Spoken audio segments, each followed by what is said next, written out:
Welcome to this video by Litcrit about the complex yet misunderstood character of Caliban from Shakespeare's The Tempest. Before we get started, let's recap a few key dramatic terms. As you all probably know, the main character of a play or novel is called a protagonist.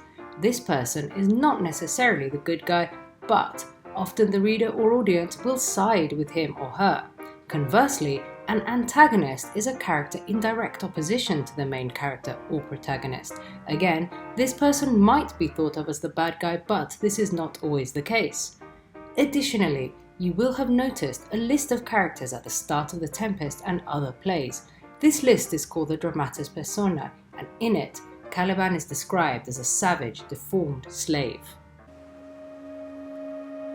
Caliban is the original inhabitant of the mysterious island that Prospero and Miranda, and now the shipwrecked courtiers, wash up on. His mother was Sycorax, a witch. We are told that his father was the devil himself, hence Caliban's subsequent labelling as a monster and not fully human. Caliban's unattractive appearance leads Prospero to call him ugly on the inside too, commenting that Caliban is as disproportioned in manners as he is in shape. Nevertheless, Caliban is one of the more interesting and complex characters in the play, and dismissing him as merely a deformed slave is both simplistic and inaccurate. According to Caliban, when Prospero first arrived on the island, he treated Caliban kindly, bringing him water and berries and teaching him the name of the sun and the moon, as well as how to speak Prospero's own language. In gratitude, Caliban showed him the best parts of the island and brought him delicious things to eat.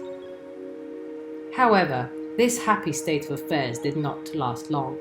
Having caught Caliban attempting to rape Miranda, his daughter, Prospero enslaves Caliban, restricting his movement around the island, which Caliban says belongs to him. Prospero also forces Caliban to do hard manual labour, such as carrying firewood. Despite their animosity, there are some interesting similarities between Prospero and Caliban. Both of them have been betrayed by someone they trusted. Prospero was usurped by Antonio, his own brother, and Caliban feels mistreated by Prospero. Both Caliban and Prospero want revenge and hatch plans to inflict punishments on their enemies. In Act 2, Scene 2, Caliban meets Trinculo and Stephano, and in the play's most comical episode, decides they are gods and pledges to serve them, particularly Stephano, who feeds him alcohol. Convinced that Stephano will be a kinder master than Prospero, Caliban promises to show both men around the island. Ironically, by committing to serve Trinculo and Stephano, Caliban once more enslaves himself by exchanging one master, Prospero, for another. Despite his failings, Caliban is given some of the play's most lyrical lines. In Act 3, Scene 3, he tells Trinculo and Stephano not to fear the strange but beautiful sounds that are sometimes heard on the island. "Be not afeard," he says, "the isle is full of noises, sounds and sweet airs that give delight and hurt not." Caliban goes on to describe the dreamlike qualities of the island, using evocative imagery that showcases his surprising mastery over Prospero's native tongue, which is, after all, not his own language. Towards the end of the play, when everyone is gathered together in Act 5, Scene 1, Prospero forgives the courtiers and promises to give up his magic. He even forgives Trinculo, Stephano and Caliban. Thanks to Ariel, he has learnt of their plots to kill him. Prospero says that, while the courtiers must claim Trinculo and Stephano, turning to Caliban he says, "This thing of darkness I acknowledge mine."